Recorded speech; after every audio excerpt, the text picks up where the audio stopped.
같이 사도신경으로 신앙 고백하겠습니다.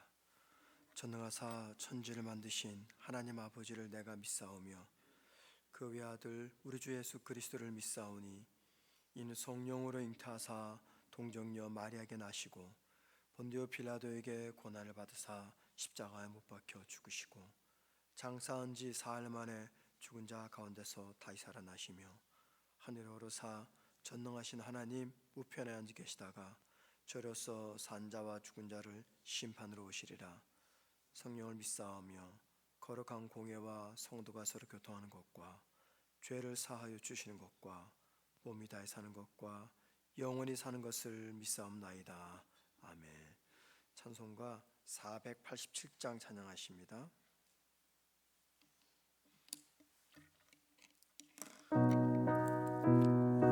487장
괴로움 후에 평안 487장 슬퍼한 후에 기쁨 있고 멀어진 후에 가까우며 고독함 후에 친구 있네 고생한 후에 기쁨 있고 십자가 후에 영광 있고 죽음은 후에 영생하니 이러한 도가 진리로다. 아멘. 하나님 말씀 봅니다. 디모데후서 2장입니다. 디모데후서 2장 1절에서 13절입니다. 신약 344면입니다. 디모데후서 2장 1절에서 13절 제가 혼자 읽도록 하겠습니다. 내 아들아, 그러므로 너는 그리스도 예수 안에 있는 은혜 가운데서 강하고 또 내가 많은 증인 앞에서 내게 들은 말을 충성된 사람들에게 부탁하라. 그들이 또 다른 사람들을 가르칠 수 있으리라. 너는 그리스도 예수의 좋은 병사로 나와 함께 고난을 받으라. 병사로 복무하는 자는 자기 생활에 얽매이는 자가 하나도 없나니 이는 병사로 모집한 자를 기쁘게 하려 함이라. 경계하는 자가 법대로 경계하지 아니하면 승리자의 관을 얻지 못할 것이며 수고하는 농부가 곡식을 먼저 받는 것이 마땅하니라. 내가 말하는 것을 생각해보라. 주께서 범사에 내게 총명을 주시리라. 내가 전한 복음대로 다윗의 씨로 죽은 자 가운데서 다시 살아나신 예수 그리스도를 기억하라. 복음으로 말미암아 내가 죄인과 같이 매이는 데까지 고난을 받았으나 하나님의 말씀은 매이지 아니하리라. 그러므로 내가 택함 받은 자들을 위하여 모든 것을 참음은 그들도 그리스도 예수 안에 있는 구원을 영원한 영광과 함께 받게 하려 함이라. 미쁘다 이 말이요 우리가 주와 함께 죽었으면 또와 함께 살 것이요 참으면 또한 함께 왕 노릇할 것이요 우리가 주를 부인하면 주도 우리를 부인하실 것이라. 우리는 미쁨이 없을지라도 주는 항상 미쁘시니 자기를 부인하실 수 없으시리라. 아멘. 바울은 오늘 본문 1절에서 이렇게 이야기합니다. 한번 1절 보시죠. 내 아들아, 그러므로 너는 그리스도 예수 안에 있는 은혜 가운데서 강하고.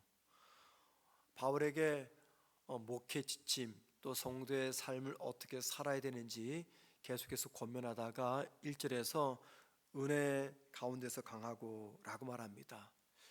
왜 바울이 디모데에게 은혜 안에서 강해라 라고 말할까요? 그 당시의 상황 때문입니다. 당시는 로마 제국의 박해가 심했습니다. 그래서 예수 믿는 성도들, 특별히 지도자들은요, 순교의 위협을 받아야만 했습니다. 당시 로마 교회를 바라보았던 당시 초대 교회를 바라보았던 로마 제국의 시선은 좋지가 않았습니다. 불법 종교라고 취급을 했습니다. 그리고 황제 숭배를 거절했기 때문에 극심한 박해가 가해지게 되었죠. 그로 인해서 바울도 지금 감옥에 갇혀서 죽을 날을 기다리고 있었습니다. 바울은 자신에게 다가오는 이 순교를 직감했습니다. 그래서 순교 당하기 전에 디모데를 비롯한 많은 목회자들에게 어떻게 하면 도움이 될까 생각을 했던 거죠. 바울이 조만간 그들을 떠납니다. 이 세상을 떠나면 디모데 같은 많은 목회자들에게 신앙의 가르침을 줄 수 없기 때문에 이 디모데 후서를 통해서 많은 목회에 관한 가르침을 주고 있는 겁니다. 자기가 떠나게 되면 홀로 남게 될 디모데에게 은혜 안에서 강해라. 비록 로마 제국이 믿는 우리를 박해하고 우리를 순교의 제물로 삼겠으나, 그러나 은혜 가운데서 강해서 끝까지 흔들리지 말고 견고하게 복음을 전해라 라는 취지에서 은혜 안에서 강해라 라고 말을 하고 있는 것입니다. 또한 당시 초대교회는요, 이 거짓 교사의 영적 위협을 받았습니다. 그 당시 대표적이었던 이단은 영지주의라고 하는 이단입니다. 초대교회와 또 디모데가 목회했던 에베소 교회에 이 영지주의 잘못된 가르침이 들어왔습니다. 그러고 이로 인해서 성도들은 많은 혼란을 겪고 있었죠. 복음의 순수성이 위협을 받고 있었습니다. 영지주의자들은 이런 주장을 펼쳤습니다.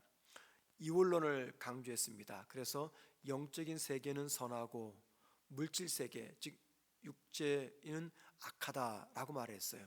영적인 세계는 선하고 물질 세계는 악하다. 그래서 하나님은 이 악한 물질 세계를 창조하지 않았다. 이 물질 세계를 창조하시는 하급신인 다른 신이 창조했다라고 가르쳤던 거죠. 그리고 영지주의자는요, 구원은 예수의 십자가와 부활을 믿는 믿음이 아니라 그들만이 가르쳐주는 특별한 영적 지식, 그거를 그노시스라고 말합니다. 영적 지식을 통해서 구원은 얻을 수 있다라고 가르쳤어요. 그리고 영적인 세계만 선하고 물질 세계는 악하다 보니까는 예수님의 이 인성을 부인했습니다.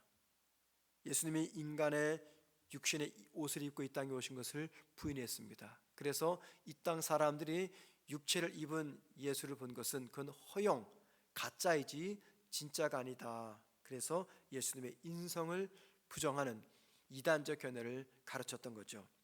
이게 영지주의입니다. 그런데 마치 우리나라의 신천지가 극성했던 아주 극에 달했듯이 그 당시에도 영지주의의 위협과 가르침은 초대교회와 성도들을 위협했습니다.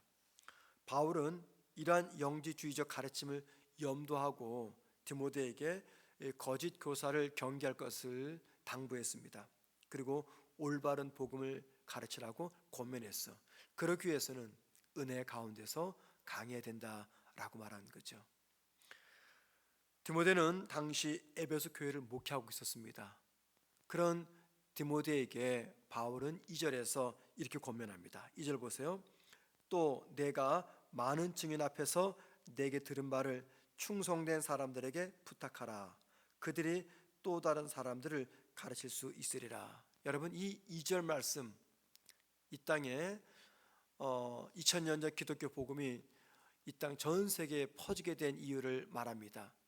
바울이 디모데에게 말씀으로 잘 양육했더니 그 디모데가 또 다른 사람에게 말씀으로 양육을 합니다. 그러면 디모데 통해서 말씀을 양육받은 그 사람이 또 누군가를 가르치고 또 그 사람이 또 누군가를 가르치고, 그렇게 기독교 역사 2000년 동안에 복음은 전 세계에 퍼지게 된 거죠. 지금 그 이야기를 하고 있는 겁니다.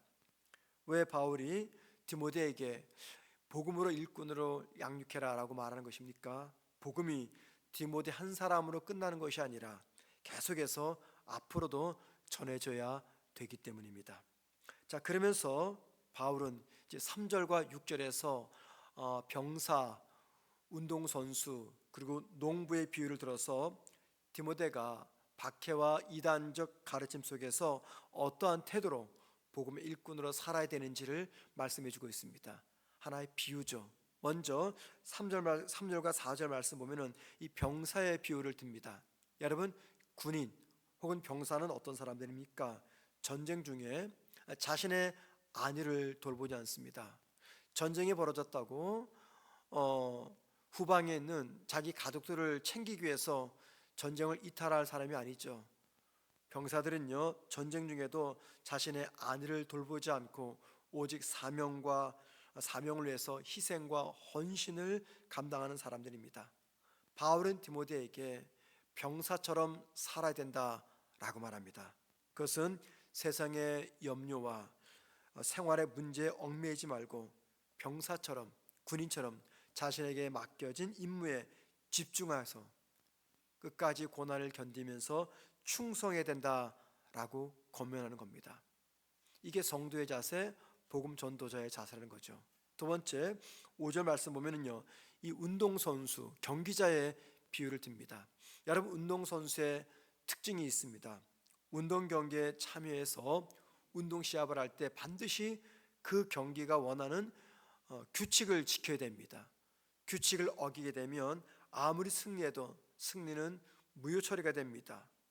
그것처럼 디모데 역시 마치 운동선수처럼 복음을 전하는데 하나님께서 원하시는 기준을 중심으로 사역을 감당해야 된다라고 말합니다. 그 기준은 무엇입니까? 하나님의 말씀입니다. 하나님의 질서와 규범에 따라서 복음을 전해야 된다. 복음의 사역자가 하나님이 정하신 기준, 방법을 따를 때에만 비로소 열매를 맺을 수 있다. 그 이야기합니다. 세 번째, 6절에서는요, 농부의 비유를 듭니다. 농부의 특징이 무엇입니까? 오랜 수고와 인내 끝에 열매를 보게 된다는 겁니다. 누군가에게 복음을 전해서 그 사람이 주님의 제자가 되고 복음의 사역자가 되기 위해서는요, 오랜 시간 땀 흘리며 수고하며 인내를 해야 되는 것이죠. 이런 과정이 없으면 한 사람의 신실한 성도가 세워지지 않고 한 사람의 복음의 일꾼은 세워지지 않게 됩니다. 바울은 디모데에게 그런 이야기합니다. 농부와 같은 심정으로 인내와 성실함을 가지고 말씀의 사역을 수행해라 라고 말이죠. 여러분, 위에 세 사람, 병사, 운동선수, 농부에게 각자의 특징이 있지만 이 세 분류 직업을 하나로 묶는 공통점이 있습니다. 그 공통점이 무엇입니까? 모두가 미래에 맞이하게 될 전쟁에서의 승리, 운동 시합에서의 승리, 그리고 농사에서의 결실을 거두는 그 미래에 맞이하게 될 그 승리와 우승과 수확을 기대하면서 현재 고난의 시간, 훈련의 시간, 연습의 시간, 그리고 농사의 시간을 지나가고 있다는 겁니다. 바울은 1절 끝부분에서 은혜 안에서 강하고 라고 말합니다. 왜 이런 말을 합니까? 은혜 안에서 강해야지만이 그때 비로소 병사 같은, 운동선수 같은, 농부 같은 삶을 살아낼 수가 있기 때문입니다. 이거를 다시 바꿔서 말하면 강한 신앙인, 강한 목회자, 강한 말씀의 사역자가 되기 위해서는 은혜 안에 머물며 은혜 중심의 삶을 살아야 된다라는 겁니다. 여러분, 그 은혜를 붙잡기 위해서 중요한 게 무엇입니까? 바울은 여기 병사, 운동선수, 농부의 비유를 통해서 한 가지를 강조하는 거죠.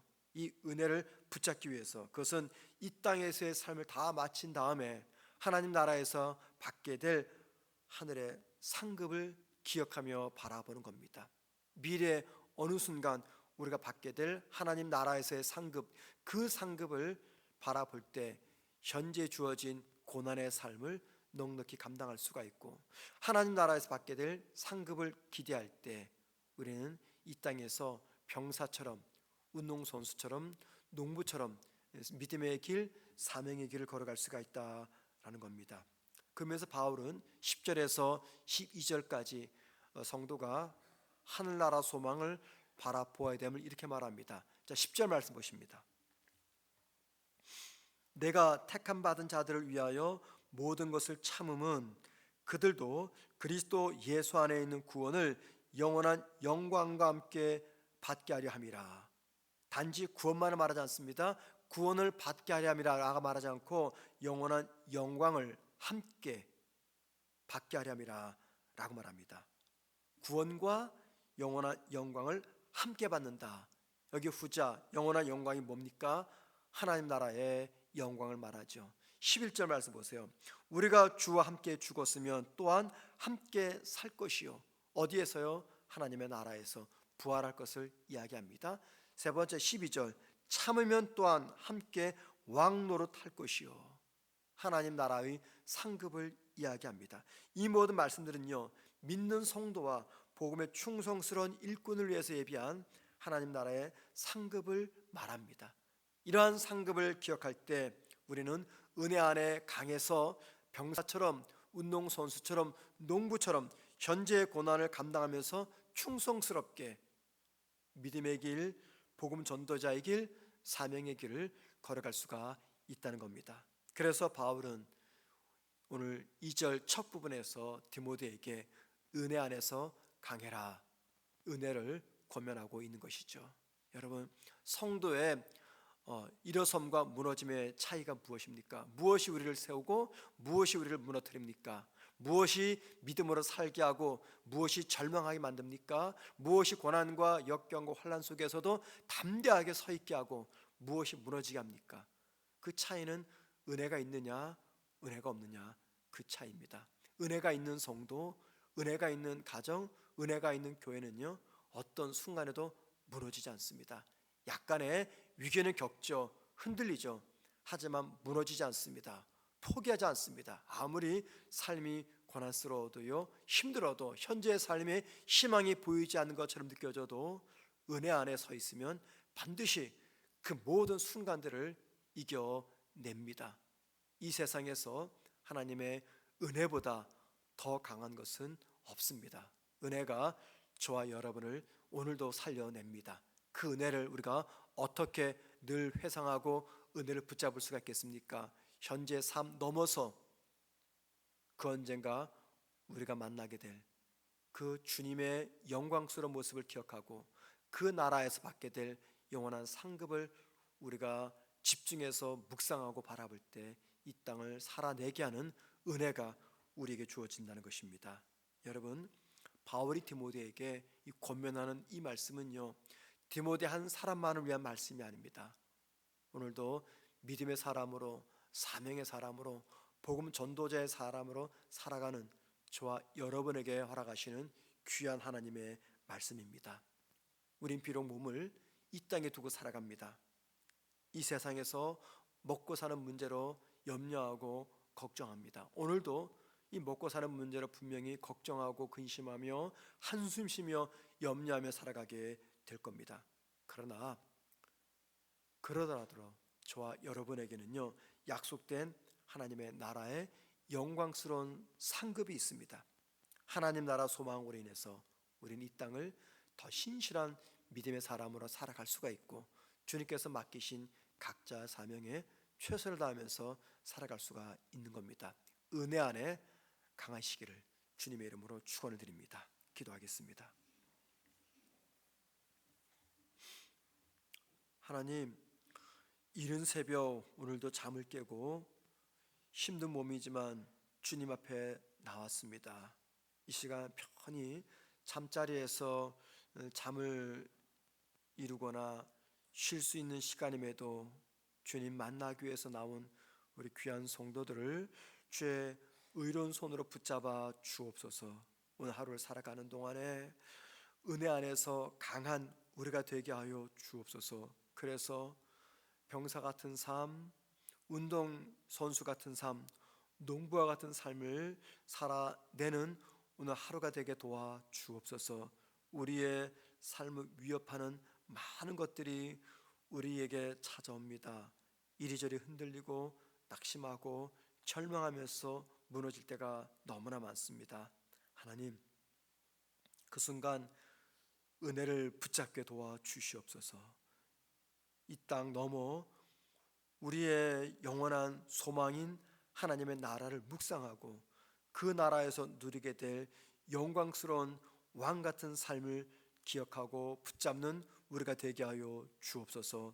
하나님, 이 세상 사는 삶 자체가 고해인데 이 고해의 이 세상에서 하나님의 말씀 붙잡고 살아가는 우리가 되게 도와주시고, 이것이 진리다 저것이 진리다 온갖 진리의 홍수 시대 속에서 참된 진리인 하나님의 말씀만을 굳건히 붙잡고 믿음의 경주 잘하는 우리가 되게 도와 주옵소서. 오늘 하루도 하나님의 말씀이 우리를 살리고 우리를 세우고 우리를 변화시키는 놀라운 말씀의 능력과 권세의 은혜를 누리는 복된 하루가 되게 도와 주옵소서. 우리의 삶의 자리에 함께 동행하시는 주님으로 인해서 감사하며 만족해하며 기뻐하는 우리가 되게 하여 주옵소서. 예수님의 이름으로 기도드립니다. 아멘. 하늘에 계신 우리 아버지여, 이름이 거룩히 여김을 받으시오며 나라의 임하옵시며 뜻이 하늘에서 이룬 것 같이 땅에서도 이루어지리다. 오늘날 우리에게 일용할 양식을 주옵시고 우리가 우리에게 죄 지은 자를 사하여 준 것 같이 우리 죄를 사하여 주옵시고 우리를 시험에 들게 하지 마옵시고 다만 악에서 구하옵소서. 대개 나라와 권세와 영광이 아버지께 영원히 싸움나이다. 아멘.